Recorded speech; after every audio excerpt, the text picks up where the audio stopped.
नमस्कार दोस्तों, मैं डॉक्टर पवन वासनीवाल आपका स्वागत करता हूं, वेलकम करता हूं। दोस्तों, आपको इम्यूनिटी की वजह से मतलब कम इम्यूनिटी या इम्यूनिटी की वजह से कोई प्रॉब्लम होती हो जिसमें सूजन आने लग जाती हो, जिसको अपन ऑटो इम्यून डिजीज बोलते हैं, जिसकी वजह से दर्द होने लग जाता हो या ऐसी इन्फ्लामेशन की वजह से दर्द होने लग जाता हो, ऐसी सिचुएशन में जनरली कौन सी दवा दी जाती है आपको शायद पता होगा।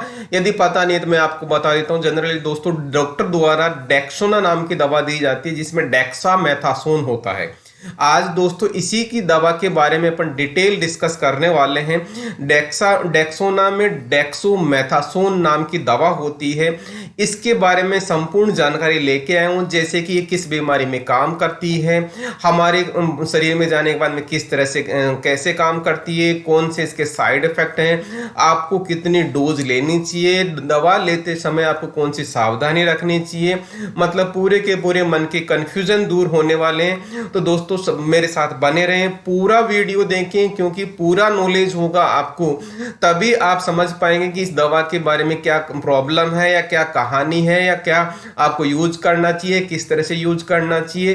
क्योंकि दोस्तों जनरली कहा जाता है अधजल घघरी छलकत जाए, जिनका मतलब ये होता है आधा अधूरा ज्ञान आपको प्रॉब्लम क्रिएट कर सकता है। दोस्तों, यदि आपने चैनल को सब्सक्राइब नहीं किया, चैनल को सब्सक्राइब कर लें, बेल आइकन को इनेबल कर लें और अपने दोस्तों को, फ्रेंड सर्किल को जितना हो सकता है दोस्तों इस चैनल के बारे में और इस वीडियो को जितना हो सकता है शेयर करें, क्योंकि मैं इस तरह के वीडियोज आपको लिए कंटिन्यूस अपलोड करता रहता हूं। और मेरे से आप इस के कमेंट बॉक्स में कमेंट करके पूछ सकते हैं दोस्तों कि किस तरह से आपको कोई प्रॉब्लम है या किसी दूसरी दवा के बारे में आपको कंफ्यूजन है, तो मैं आपको 100% जवाब देने की कोशिश करूंगा।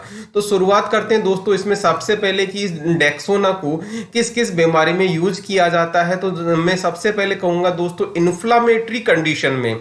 मतलब इन्फ्लामेशन का मतलब क्या होता है, रेडनेस आ जाती है, बहुत रेड हो जाता है, सूजन आ जाती है और दर्द होने लगता है, उसको अपन इन्फ्लामेशन कहते हैं।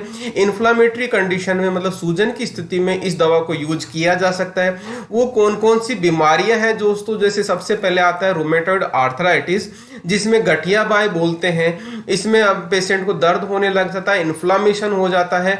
दूसरा आता है दोस्तों ओस्टियो आर्थराइटिस। इसमें भी दोस्तों जॉइंट्स में पेशेंट को क्या होता है, इन्फ्लामेशन होता है, जिसकी वजह से दर्द होता है। इस में भी इसको यूज किया जा सकता है।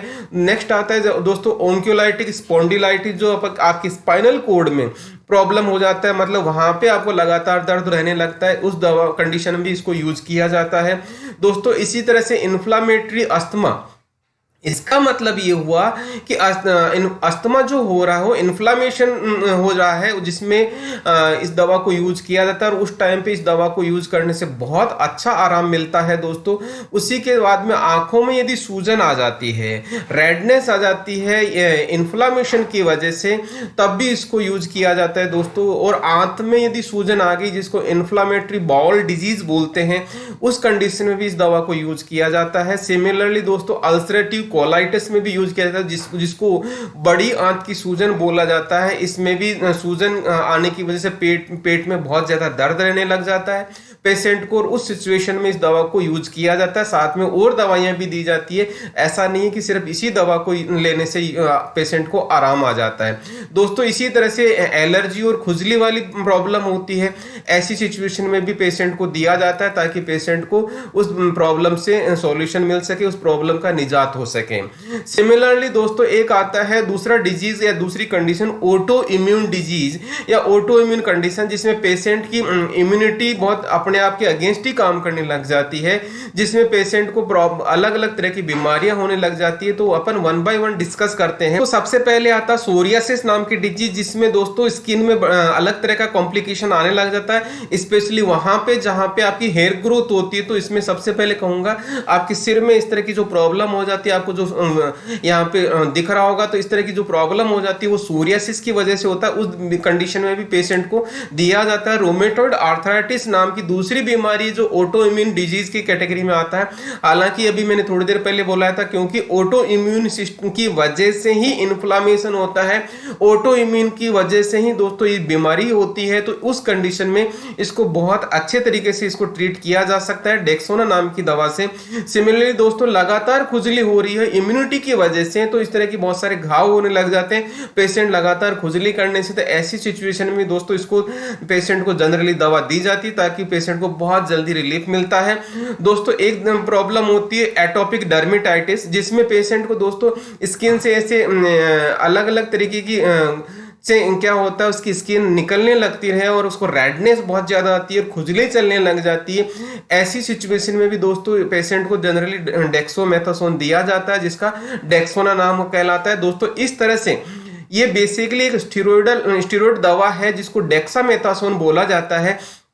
इसका दोस्तों जो मेन काम है एंटी इन्फ्लामेटरी है, जो इसका मतलब है इन्फ्लामेशन को रोकता है या इन्फ्लामेशन के अगेंस्ट काम करता है। मतलब पेशेंट को सूजन कम कर देता है, तो पेशेंट को सूजन कम होगा तो उसके रेडनेस कम हो जाएगी, रेडनेस कम होगा तो उसका दर्द कम होने लग जाएगा। इस तरह से पेशेंट को बहुत जल्दी आराम देता है। ध्यान रहे ये स्टेरॉइडल कैटेगरी की दवा है दोस्तों। अब बात करते हैं दोस्तों ये कैसे काम करती है बॉडी में जाने के बाद में।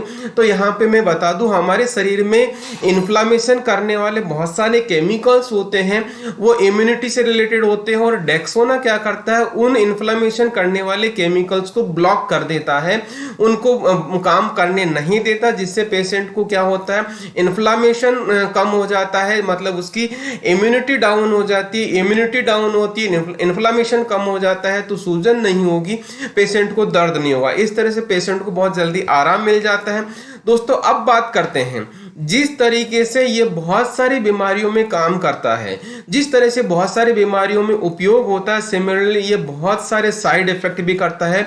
ध्यान से सुनिएगा, इसके साइड इफेक्ट बहुत खतरनाक होते हैं। तो सबसे पहला जो साइड इफेक्ट आता है कार्डियोवैस्कुलर कॉम्प्लिकेशन, मतलब हार्ट से रिलेटेड आपको प्रॉब्लम हो सकती है। तो ध्यान रहे आपको कैसे लेना, किस तरह से लेना, मैं आपको बाद में बताऊंगा। उसी तरह से मेटाबॉलिक डिसऑर्डर हो जाता है, पेशेंट एबनॉर्मल तरीके से वेट गेन करने लग जाता है, उसको बहुत ज्यादा भूख लगने लग जाती है। ऐसी सिचुएशन को उसको अपन मेटाबॉलिक डिसऑर्डर बोलते हैं, वो बिल्कुल भी परफेक्ट नहीं बन पाता दोस्तों। उसी तरह से जैसा मैंने बोला ये दवा क्या करती है आपकी इम्यूनिटी को डाउन करता है। यदि जब पेशेंट की इम्यूनिटी डाउन हो जाती है तो पेशेंट को दूसरा इन्फेक्शन होने की गुंजाइश ज्यादा हो जाती है। ऐसी सिचुएशन में ध्यान दिया हो तो आपने कोरोना में क्या होता था, स्टेरॉइड पेशेंट को दिया जाता था। स्टेरॉइड देने की वजह से पेशेंट की इम्यूनिटी डाउन हो जाती थी और उसकी वजह से ब्लैक फंगस का इन्फेक्शन हो जाता था। तो इसी तरह से ध्यान रहे डेक्सामेथासोन या डेक्सोना पेशेंट को देने की वजह से उसके पेशेंट को अदर इन्फेक्शन होने की चांसेस बहुत ज्यादा बढ़ जाते। तो ये आपको ध्यान रखना होता है। पेशेंट को जनरली ज्यादा हिचकी आने लग जाती है ऐसी सिचुएशन में। सिमिलरली यदि मेल पेशेंट इसको यूज करता है तो उसके स्पर्म्स की काउंटिंग कम हो जाती है, क्योंकि ये बहुत बड़ा साइड इफेक्ट। और ध्यान रहे पेशेंट को सोच समझ के इसको लेना चाहिए। सिमिलरली दोस्तों कुशिंग सिंड्रोम भी हो जाता है। कुशिंग सिंड्रोम में पेशेंट वेट गेन करने लग जाता है, एबनॉर्मल शेप सी बनने लग जाती है बॉडी की। तो ये आपको ध्यान रखने वाली बात है। दूसरा आता है दोस्तों मस्क्यूल स्केलेटन पेन होने लग जाता है, मतलब बोन और मसल्स और जॉइंट्स में जनरली इसकी वजह से दर्द होने लग जाता है, जिससे पेशेंट को आपको ध्यान रखना होगा कि ज्यादा दर्द होता है तो पेशेंट डॉक्टर से इमीडिएटली कंसल्ट करें। एबनॉर्मल हेयर ग्रोथ होने लग जाती है पेशेंट में, जो अनचाही जगह पे हेयर ग्रोथ होती है, तो ये डेक्सोना का ही साइड इफेक्ट होता है दोस्तों। ग्लूकोमा पेशेंट में होने लग जाता है ज्यादा ड्यूरेशन तक यदि इसको लिया जाता है।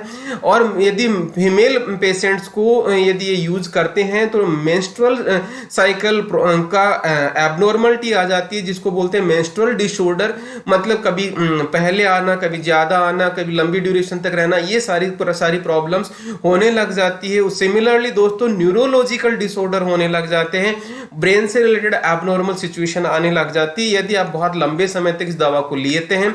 तो इस तरह से दोस्तों आपको शायद समझ में आ गया होगा कि साइड इफेक्ट हालांकि दोस्तों नॉर्मल से होते हैं, लेकिन आपको ऐसा लग रहा है मुझे कुछ ज़्यादा एबनॉर्मल साइड इफेक्ट हैं तो आपको इमीडिएटली अपने डॉक्टर से कंसल्ट करके प्रॉपर तरीके से उसका रेमेडी लेना चाहिए।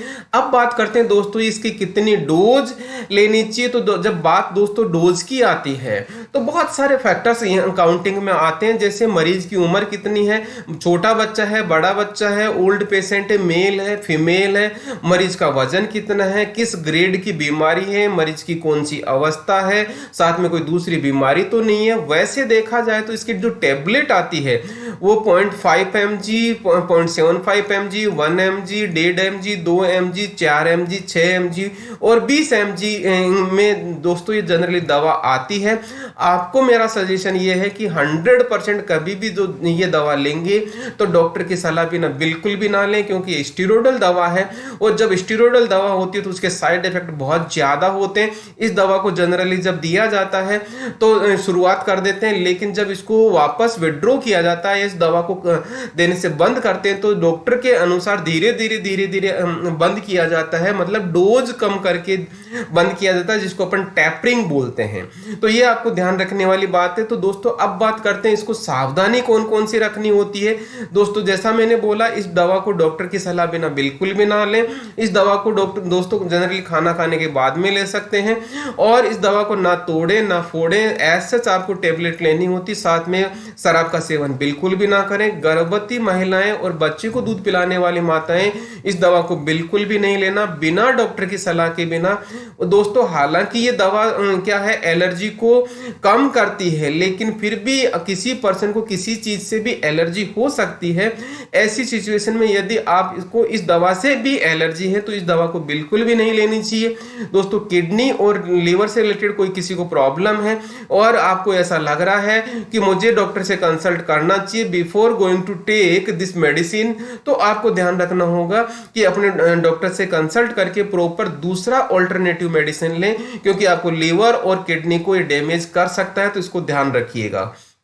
दोस्तों ये जानकारी आपको कैसी लगी, मैंने जो जानकारी दी आपको कैसे लगी, कमेंट सेक्शन में कमेंट करके जरूर बताएं। आपके मन में कोई सवाल रह गया हो वो भी मुझसे पूछ सकते हैं। किसी दूसरी बीमारी या किसी दूसरी दवा के बारे में मेरे से सवाल पूछ सकते हो। दोस्तों यदि अभी भी आपने चैनल को सब्सक्राइब नहीं किया, चैनल को सब्सक्राइब कर ले, लेकिन मैं आपको जरूर बोलूंगा डॉक्टर की सलाह बिना कोई भी दवा ना लें। उचित समय पर फार्मासिस्ट से ही दवा लें ताकि आपको प्रॉपर गाइडेंस मिल सके, प्रॉपर जानकारी मिल सके। जब प्रॉपर जानकारी होगी तो आपको कोई दिक्कत नहीं होगी। दोस्तों अभी भी चैनल को सब्सक्राइब नहीं किया, चैनल को सब्सक्राइब कर ले, बेल आइकन को इनेबल कर ले, अपने दोस्तों को, फैमिली मेंबर्स को जितना हो सकता शेयर करें। और दोस्तों ये इस काम को आपको सपोर्ट करना है तो थैंक्स का बटन दबाना ना भूलें। इसी के साथ मैं आपको बहुत बहुत धन्यवाद देता हूं। Thank you.